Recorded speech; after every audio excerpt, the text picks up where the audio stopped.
മലമ്പുഴ അകമലവാരം കവയിലെ ഇല്ലിമുളങ്കൂട്ടങ്ങൾക്കിടയിൽ കുടുങ്ങി വയറ് കീറിയ രാജവെമ്പാലയ്ക്കാണ് ജില്ലാ വെറ്റിനറി ആശുപത്രിയിൽ വിജയകരമായ ശസ്ത്രക്രിയ നടത്തിയത്.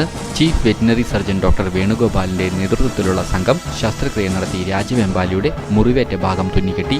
ശസ്ത്രക്രിയയ്ക്ക് ശേഷം രാജവെമ്പാലയെ മലമ്പുഴയിലെ പാമ്പ് വളർത്തൽ കേന്ദ്രത്തിലെത്തിച്ചു. ഇവിടെ ഇവയ്ക്ക് തുടർ ചികിത്സ നൽകേണ്ടതുണ്ട്. ഒരാഴ്ചയെങ്കിലും കഴിഞ്ഞാൽ മാത്രമേ രാജവെമ്പാലയുടെ ശരീരത്തിലെ മുറിവ് ഉണങ്ങൂ. ദിവസവും കുത്തിവയ്പും നടത്തേണ്ടതുണ്ട്. ചികിത്സയ്ക്ക് ശേഷം ആരോഗ്യവാനായ ശേഷം രാജവെമ്പാലയെ കാട്ടിൽ കൊണ്ടുവിടുമെന്നാണ് വനംവകുപ്പ് പറയുന്നത്. 11 അടി നീളവും 10 കിലോ തൂക്കവുമുള്ള രാജവെമ്പാലയ്ക്ക് 8 വയസ്സ് പ്രായമുണ്ടെന്നാണ് വനംവകുപ്പ് പറയുന്നത്. കഴിഞ്ഞ ദിവസം വൈകിട്ടാണ് അകമലവാരം കവയിലെ വനത്തിൽ മുളങ്കൂട്ടത്തിനിടയിൽ രാജവെമ്പാലയെ കുടുങ്ങിക്കിടക്കുന്നതായി നാട്ടുകാർ കണ്ടത്. രാജവെമ്പാലയുടെ വയറിൽ വലിയ മുറിവും ഉണ്ടായിരുന്നു. വനംവകുപ്പ് അധികൃതരെ വിവരമറിയിച്ചതിനെ തുടർന്ന് മലമ്പുഴ പാമ്പ് വളർത്തൽ കേന്ദ്രത്തിലെ പാമ്പ് പിടുത്തത്തിൽ വിദഗ്ധരായ പി ബാലകൃഷ്ണനും ബിനീഷും എത്തി രാജവെമ്പാലയെ പിടികൂടുകയായിരുന്നു. അകമലവാരം പ്രദേശത്തു നിന്നും കഴിഞ്ഞ ഒരു മാസത്തിലെ 3ാമത്തെ രാജവെമ്പാലയാണ് വനംവകുപ്പ് പിടികൂടുന്നത്.